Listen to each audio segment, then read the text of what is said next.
அருட்பெரும் ஜோதி அருட்பெரும் ஜோதி தனிப்பெரும் கருணை அருட்பெரும் ஜோதி.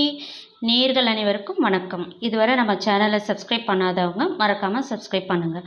பக்கத்தில் இருக்க பெல் பட்டனை கிளிக் பண்ணுங்கள். ஆல் என்ற ஆப்ஷனை கிளிக் பண்ணுங்கள். நம்ம பப்ளிஷ் பண்ணுற ஒவ்வொரு வீடியோ நோட்டிஃபிகேஷனாக வரும். உங்களுக்கு நேரம் கிடைக்கும்போது நம்ம பதிவை பார்த்து தெரிஞ்சுக்கலாம். நமது நேயர்கள் அனைவரும் நமது ஒவ்வொரு பதிவையும் உங்களுக்கு தெரிந்த உற்றார், உறவினர், நண்பர்கள் மற்றும் சுற்றத்தார் அனைவருக்கும் பகிரவும். Keep supporting us. Thank you for your wonderful continuous support.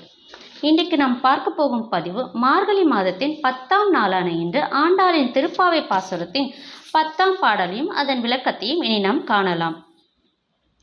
சூடி கொடுத்த சுடற்கொடி தொல்பாவை பாடி அருளவல்ல பல்வளையாய் நாடி நீ வேங்கடவருக்கு என்னை விதியென்று இம்மாற்றம் நாங்கடவா வண்ணமே நல்க. அதாவது, பூமாலைகளை முதலில் நீ அணிந்து அழகு பார்த்து பிறகு ஸ்ரீவில்லிபுத்தூரில் உள்ள இறைவனுக்கு கொடுத்த ஒளி வீசும் கொடி போன்றவளே, பழமையான பாவை நோன்பு கூறிய பாசுரங்களை பாடி அருளியவளே, பல வளையல்களே அணிந்தவளே, திருவேங்கடத்தில் கோயில் கொண்டுள்ள இறைவனுக்கு என்னை தருக என்று நீ ஆராய்ந்து கூறினாய்.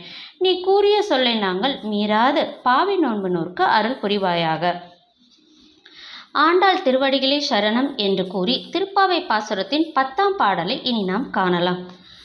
நோற்று ஸ்வர்க்கம் புகுகின்ற அம்மனாய் மாற்றமும் தாராரோ வாசல் திறவதார் நாற்ற துளாய் முடி நாராயண நம்மால் போற்ற பறை தரும் புண்ணிய நாள் பண்டொரு நாள் கூற்றத்தின் வாழ்விழந்த கும்பகர்ணனும் தோற்றும் உனக்கே பெருந்துயில் தான் தந்தானோ ஆற்ற அனந்தலுடையாய் அருங்கலமே தோற்றமாய் வந்து திரவேலோரெம்பாவாய்.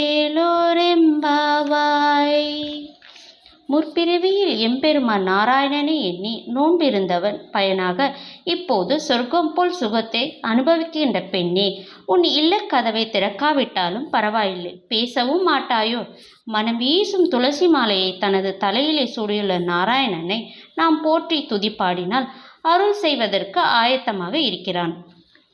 முன்பு ஒரு நாள் புண்ணியனாகிய ராமபிரானால் தோல்வி அடைந்தான் கும்பகர்ணன். அவனுக்கு பிறகு அவனுக்கே உரிய பெருந்தூக்கத்தை உனக்கே கொடுத்து விட்டானோ? நீண்ட உறக்கத்தில் ஆழ்ந்து விட்ட பெண்ணே, கிடைத்ததற்கு அருமையான அணிகலன் போன்றவளே, கிடைத்ததற்கு அருமையான அணிகலன் போன்றவளே, உறக்கம் நீங்கி கதவை திறப்பாயாக. இதுவே திருப்பாவை 10ஆம் பாசுரத்தின் பொருளாகும். யாராவது நன்றாக தூங்கினால் சரியான கும்பகர்ணன் என்று சொல்வோம். அந்த கும்பகர்ணன் யார் என்றால் அவன் இலங்கை அரசன் ராவணனின் தம்பி ஆவான். அவன் பிரம்மனிடம் தவறுதலாக நித்திரை என்னும் வரத்தை கேட்டு பெற்றான். அதனால் அவனது வாழ்வில் பலகாலம் தூக்கத்தில் கழிந்தது. அதையே ஆண்டாள் இந்த பாசுரத்தில் பெண்களின் தூக்கத்திற்கு எடுத்துக்காட்டாக மிக சிறப்பாக கூறியிருக்கிறார். இனி நாம் நாளை அடுத்த பதிவில் ஆண்டாளின் திருப்பாவை பாசுரத்தின் 11ஆம் பாசுரத்தையும் அதன் விளக்கத்தையும் நாம் காணலாம். நமது நேயர்கள், நமது சொந்தங்கள் அனைவரும் திருவேங்கடத்தில் வீற்றிருக்கும் பெருமாளின் அருளையும் ஆண்டாளின் சகல ஐஸ்வர்யங்களையும் பெற்று மாதா, பிதா, குரு தெய்வத்தின் பரிபூர்ண ஆசீர்வாதத்தையும் சகல செல்வங்களையும் பெற்று நீடூழி வாழ எல்லாம் வல்ல இறைவனை வேண்டி வாழ்த்தி வேண்டிக் கொள்கிறேன். எல்லா உயிர்களும் இன்புற்று வாழ்க, எல்லா உயிர்களும் இன்புற்று வாழ்க. நன்றி, வணக்கம்.